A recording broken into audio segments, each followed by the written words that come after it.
What's up, guys? Just want to talk to you real quick about tape measures. I bought this Craftsman 25 footer about 10 months ago, and it's worked out okay. It's pretty good for, not as nice as my Milwaukee, but one heck of a lot better than my Morgan Stanley Fat Max. That thing only lasted about 6 months.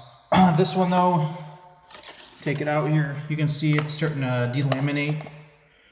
It's getting a little beat up, and it doesn't hold at the 11 feet like it's supposed to.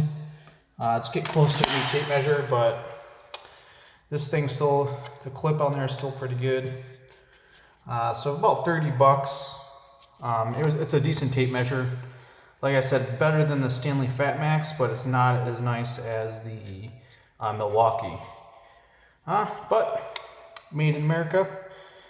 So if you're thinking about the new Craftsman that Lowe's is cranking out, you know what? For 30 bucks, I would get a Milwaukee. Thanks, guys. Have a good one.